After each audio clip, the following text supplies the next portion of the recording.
ভাবুন তো ১৯ শতকের সাহিত্য সম্রাট বঙ্কিমচন্দ্র চট্টোপাধ্যায় যদি আজকের দিনের ব্লগার, কন্টেন্ট ক্রিয়েটর বা লেখকদের জন্য একটা মেমো লিখতেন, তাহলে তাতে কি থাকত?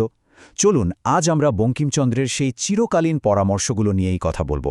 প্রায় ১৫০ বছর আগে নতুন লেখকদের জন্য তিনি যা লিখেছিলেন, আজকের এই ডিজিটাল যুগেও তার প্রাসঙ্গিকতা ঠিক কতটা, সেটা একটু খতিয়ে দেখা যাক।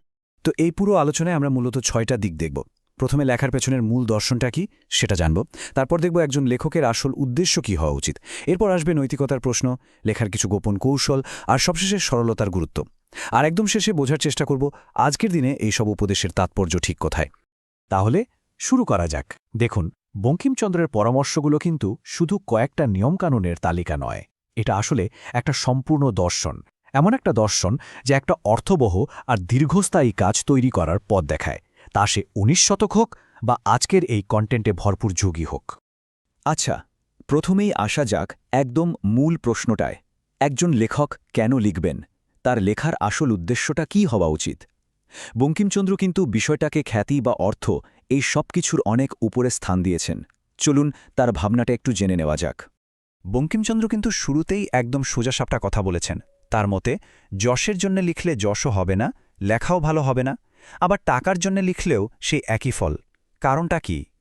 কারণ লেখার উদ্দেশ্য যদি হয় শুধু লোকরঞ্জন বা বলা যায় ভিউয়ারদের খুশি করা, তাহলে সেই লেখাটা তার সত্য থেকে সরে যায় আর শেষ পর্যন্ত একটা বিকৃত আর অনিষ্টকর জিনিসে পরিণত হয়।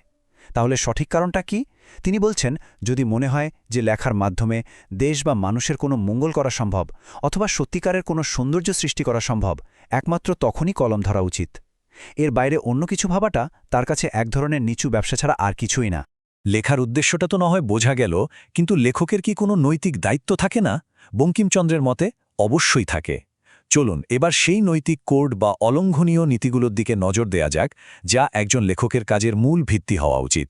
বঙ্কিমচন্দ্র এখানে কয়েকটা খুব জরুরি নীতির কথা বলছেন। প্রথমত, সত্য আর ধর্মই হল সাহিত্যের আসল উদ্দেশ্য। যা অসত্য বা যা দিয়ে অন্যের নিন্দা করা হয় বা কোনো ব্যক্তিগত স্বার্থ পূরণ করা হয়, তা লেখা তার মতে মহাপাপ। ভাবুন তো, আজকের এই ফেক নিউজের যুগে এই কথাটা কতটা সত্যি। দ্বিতীয়ত, যে বিষয়ে লেখকের নিজের গভীর জ্ঞান নেই, সে বিষয়ে কিছু তৈরি করা উচিত নয়। তৃতীয়ত, যে কথার প্রমাণ দেওয়া যাবে না, সেই কথা কখনো লেখা উচিত নয়। প্রমাণ হয়তো সবসময় ভিডিও বা লেখায় জুড়ে দিতে হবে না, কিন্তু নিজের কাছে তৈরি থাকা চাই। আর সবশেষে, বিদ্বেষ বা ব্যক্তিগত লাভের জন্য কলম ধরা, এটা কঠোরভাবে এড়িয়ে চলতে হবে। লেখার কেন আর কি নিয়ে তো কথা হলো, এবার আসা যাক কিভাবে ভালো লেখা যায় সেই আলোচনায়। বঙ্কিমচন্দ্র শুধু দর্শন নিয়েই থেমে থাকেননি, লেখা ভালো করার জন্য কিছু দারুণ কার্যকর পরামর্শও দিয়ে গেছেন। তার অন্যতম গুরুত্বপূর্ণ একটা পরামর্শ হল ধৈর্য ধরে সংশোধন করা। তিনি বলছেন, যা লিখবেন তার সঙ্গে সঙ্গে ছাপাতে দেবেন না, কিছুদিন ফেলে রাখুন, পরে যখন আবার ঠান্ডা মাথায় পড়বেন দেখবেন অনেক খুঁত চোখে পড়ছে। বিশেষ করে কাব্য বা উপন্যাসের মতো বড় কাজের ক্ষেত্রে ১-২ বছর ফেলে রেখে সংশোধন করলে তার মান অনেক বেড়ে যায়। তবে তিনি এটাও বলে গেছেন যে যারা সাময়িক সাহিত্য লেখেন, মানে আজকের দিনের ব্লগ বা অনলাইন কন্টেন্টের মতো লেখালেখি করেন, তাদের পক্ষে এই নিয়ম মেনে চলাটা বেশ কঠিন।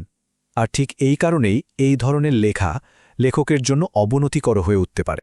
এরপর তিনি লেখকদের একটা প্রবণতা নিয়ে সতর্ক করেছেন, আর সেটা হলো জ্ঞান জাহির করার চেষ্টা।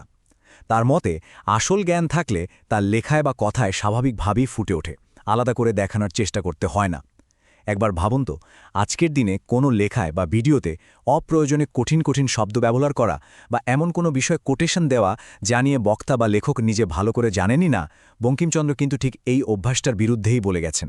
তিনি মনে করতেন এটা দর্শকের জন্য বিরক্তিকর এবং কন্টেন্টের সৌন্দর্য নষ্ট করে। এবার একটা বেশ মজার পরামর্শে আসা যাক। বঙ্কিমচন্দ্র বলছেন, যে স্থানে অলঙ্কার বা ব্যঙ্গ বড় সুন্দর বলিয়া বোধ হইবে, সেই স্থানটি কেটে দেবে। মানে, লেখার কোনো একটা অংশ যদি মনে হয় যে একটু বেশি সুন্দর হয়ে গেছে, তাহলে হয়তো ওটাই কেটে ফেলা উচিত। যদিও তিনি বলছেন এটা একটা পুরনো নিয়ম এবং তিনি নিজে এতটা কঠোর নন, তবে তার একটা দারুণ সমাধান আছে। ওই সুন্দর অংশটা বন্ধুদের বারবার পড়ে শোনাতে হবে। যদি তাতে কোনো খামতি থাকে, তাহলে কয়েকবার পড়ার পরেই লেখকের নিজের কানেই আর ভালো লাগবে না, হয়তো লজ্জা করবে, আর তখনই সেটা কেটে দেওয়া উচিত। আসল কথা হলো, একটা সুন্দর বাক্য বা একটা স্মার্ট শটের মোহে পড়ে যেন কন্টেন্টের মূল উদ্দেশ্যটা হারিয়ে না যায়। আর একটা অত্যন্ত জরুরি বিষয় হল মৌলিকত্ব। বঙ্কিমচন্দ্রের নির্দেশটা খুব পরিষ্কার, কারও অনুকরণ করবেন না, আজকের যুগে যেখানে ট্রেন্ড ফলো করা বা জনপ্রিয় ক্রিয়েটরদের স্টাইল নকল করার একটা চল আছে, সেখানে এই কথাটা কিন্তু খুব গুরুত্বপূর্ণ। কারণ বঙ্কিমচন্দ্র বলছেন, অনুকরণ করলে শুধুমাত্র দোষগুলোই কপি করা হয়, আসল প্রতিভাটা নয়। তাই নিজের স্বতন্ত্র ভয়েস বা স্টাইল খুঁজে বের করাটাই হলো আসল কাজ। এতক্ষণে সব আলোচনা, সব পরামর্শ যেন একটা বিন্দুতে এসে মিলেছে। আর সেই বিন্দুটা হলো লেখার সবচেয়ে বড় গুণ, বলা যায় সবচেয়ে বড় অলংকার। প্রশ্নটা হলো, একজন লেখকের হাতে থাকা সবচেয়ে শক্তিশালী হাতিয়ারটা ঠিক কি? খুব অলংকারপূর্ণ ভাষা, গভীর জ্ঞান, নাকি অন্য কিছু? বঙ্কিমচন্দ্র এর একটা একদম পরিষ্কার উত্তর দিয়েছেন। আর এই একটা বাক্যই যেন সব কিছুর সারমর্ম। সকল অলংকারের শ্রেষ্ঠ অলংকার সরলতা। বঙ্কিমচন্দ্রের মতে যিনি খুব সোজা কথায় নিজের মনের ভাবটা পাঠককে সহজে বোঝাতে পারেন, তিনিই আসলে শ্রেষ্ঠ লেখক। কারণ লেখার মূল উদ্দেশ্যই তো হলো বোঝানো। গভীর ভাবনাকে সহজভাবে প্রকাশ করার ক্ষমতাই একজন মহান লেখকের আসল পরিচয়। তাহলে এই সব আলোচনার শেষে আমরা কোথায় এসে দাঁড়ালাম? বঙ্কিমচন্দ্রের এই পরামর্শগুলো কি শুধু ১৯ শতকের জন্যই প্রাসঙ্গিক ছিল, নাকি আজকের এই দ্রুতগতির ডিজিটাল যুগে এর গুরুত্ব আসলে আরও অনেক বেশি? তাহলে বঙ্কিমচন্দ্রের এই পুরো দর্শনটাকে যদি আমরা আজকের ক্রিয়েটরদের জন্য গুছিয়ে নিই, তাহলে 4টে মূল স্তম্ভ উঠে আসে।